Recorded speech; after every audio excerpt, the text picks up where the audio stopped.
Good morning students. हमने BCom second year का costing start किया था। कॉस्ट अकाउंटिंग में हम अभी इसका बेसिक इंट्रोडक्शन पढ़ रहे हैं, है ना। तो उसी में बच्चों आज हम लोग स्टडी करेंगे कि हमने लास्ट लेक्चर में तो पढ़ा था कि what is cost, what is costing, cost accounting and cost accountancy. आज हम पढ़ेंगे कि हमारी जो कॉस्टिंग है उसके पर्पज़ या उद्देश्य क्या है ना। हम क्यों कॉस्टिंग को स्टडी करते हैं और दूसरा इसकी इम्पोर्टेंस या बेनिफिट्स क्या हैं, साथ ही इसमें कौन कौन सी तरह की प्रणालियाँ, सिस्टम्स हैं, टेक्निक्स हैं, एट्सेट्रा एट्सेट्रा। ठीक है, तो सबसे पहले हम स्टार्टिंग करते हैं पर्पज़ ऑफ कॉस्टिंग। कॉस्टिंग के उद्देश्य क्या क्या हो सकते हैं। देखिए, कॉस्टिंग का सबसे पहला उद्देश्य है कंट्रोल ऑन एक्सपेंडिचर। सबसे पहले कॉस्ट को डिटरमाइन करते हैं। कॉस्ट को डिटरमाइन करने के बाद हम देखते हैं कि किस डिपार्टमेंट या किस यूनिट में किस पर्टिकुलर चीज़ पर, लेबर पे, मटेरियल पे या ओवरहेड्स की फॉर्म में हमारी कॉस्ट ज़्यादा आ रही है, कहाँ पे हमारी कॉस्ट प्रॉपर है, स्टैंडर्ड्स के अकॉर्डिंग है। इस तरह से हम अलग अलग डिपार्टमेंट्स में, अलग अलग यूनिट्स पर, ठीक है, प्रोडक्शन के अलग अलग सेक्शंस में कॉस्ट को स्टडी करते हैं और अपने जो स्टैंडर्ड्स, जो बजट में हमने निर्धारित किए थे, उसके बेसिस पर हम देखते हैं कि हमारी कॉस्ट क्या एक्चुअल में जो हमने एस्टिमेट किया था, अनुमान लगाया था, उसके अनुसार है या उससे कम है या ज़्यादा है। हमारी कॉस्ट उस एस्टिमेशन से कम रहती है तो ओके, यानी कि हमने प्रॉपर तरीके से प्रोसीजर्स फॉलो किए हैं।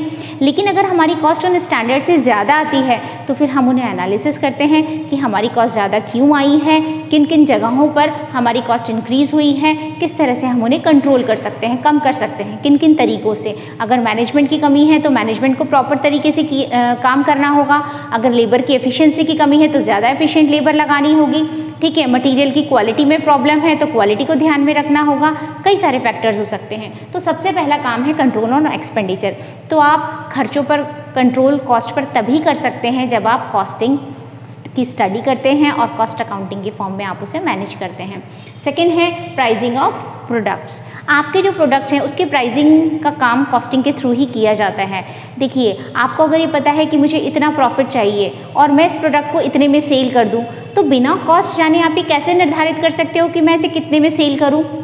आपने सपोज़ कीजिए कि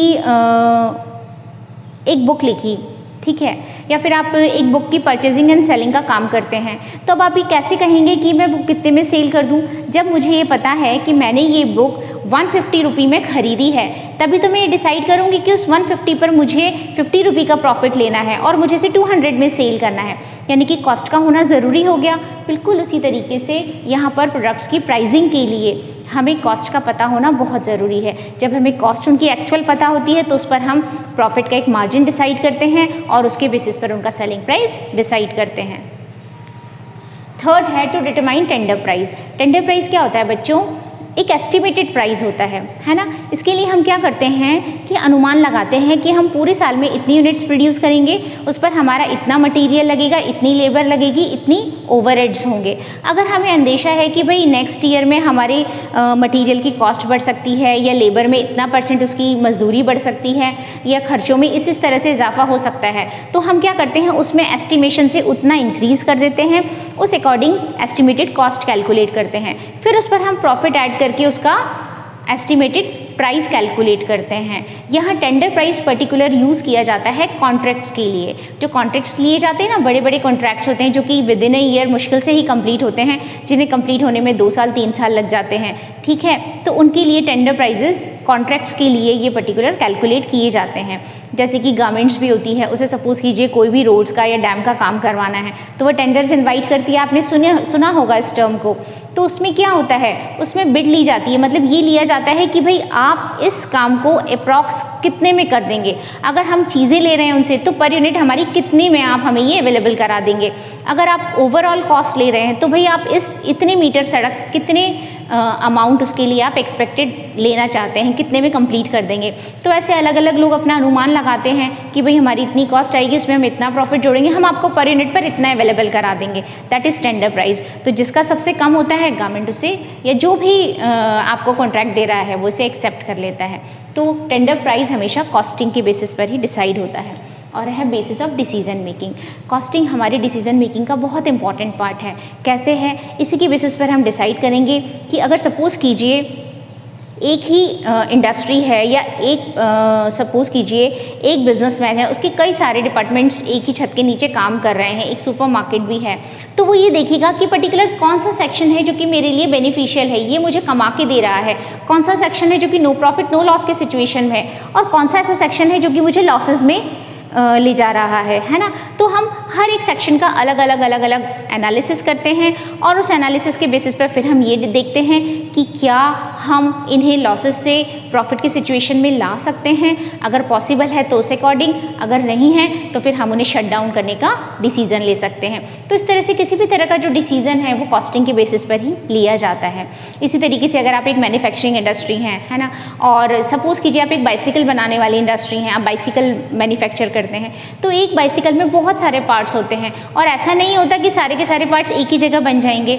अब हो सकता है कि फैक्ट्री कुछ पार्ट्स बनाती है, लेकिन अगर बाकी के पार्ट्स उसको बाहर से खरीदने में फ़ायदा है, यहाँ मशीन लगाना, उस पर लेबर लगाना, उस पर डेप्रिसिएशन और उसका मेंटेनेंस देना, उसकी तुलना में अगर मुझे बाहर से लेना सस्ता पड़ता है, तो फिर मैं क्या डिसीज़न लूँगी कि मैं ये पर्टिकुलर प्रोडक्ट बाहर से परचेज़ कर लूँ।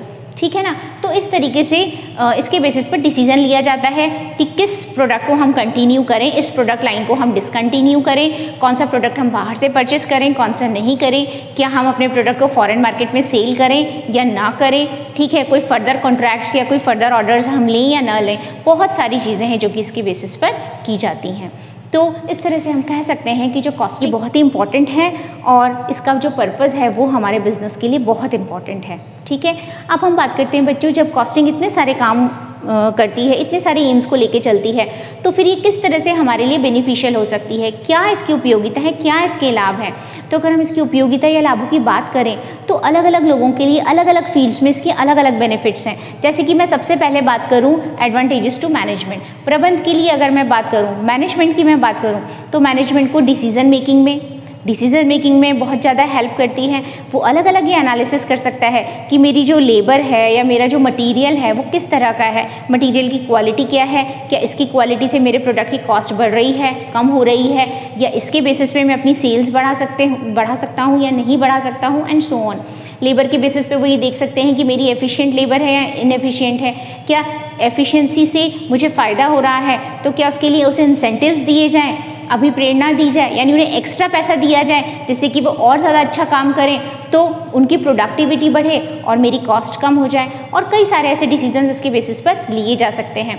सेलिंग से रिलेटेड हम बात करें तो मैनेजमेंट ये डिसाइड करेगा कि क्या इस प्रोडक्ट को ज़्यादा मार्केटिंग की ज़रूरत है, अगर मार्केटिंग के थ्रू ये प्रोडक्ट मार्केट में कम्पीट कर सकता है, रुक सकता है मार्केट में दूसरों के सामने, और हम अच्छा परफॉर्म कर सकते हैं, तो वो एडवर्टाइजिंग पे खर्च करते हैं, कैंपेन्स पे खर्च करते हैं, फ्री सैंपल्स डिस्ट्रीब्यूट करते हैं। लेकिन अगर उन्हें लगता है कि हमारा ब्रांड इतना अच्छा है कि हमें ज़्यादा एडवर्टाइजिंग की ज़रूरत नहीं है, मार्केट में चल रहा है और बस हमें क्वालिटी मेंटेन करनी है, तो फिर वो इस तरह के एक्सपेंडिचर्स पे कम खर्चा करेंगे, क्वालिटी मेंटेनेंस पे ज़्यादा ध्यान देंगे। तो बच्चों डिपेंड्स, बहुत सारे फैक्टर्स इसके अंदर हो सकते हैं, है ना। देन उसके बाद हम बात करते हैं एम्प्लॉयज़ की। एम्प्लॉयज़ को क्या फ़ायदा है इससे? एम्प्लॉयज़ को उनकी एफिशिएंसी के अनुसार, यानी उनकी कार्यक्षमता के अनुसार, उनकी दक्षता के अनुसार, ठीक है, उनकी वर्किंग कैपेसिटी के अनुसार अलग अलग पेमेंट्स की जाती हैं, उनके लिए इंसेंटिव्स दिए जाते हैं, जो इंसेंटिव बेनिफिट्स होते हैं, यानी कि उनको प्रेरणादायी योजनाएं उनके लिए लागू की जाती हैं कि भाई अगर आप इतना % एक्स्ट्रा वर्क करोगे उसी टाइम पीरियड में तो आपको इतना एक्स्ट्रा बोनस पे किया जाएगा।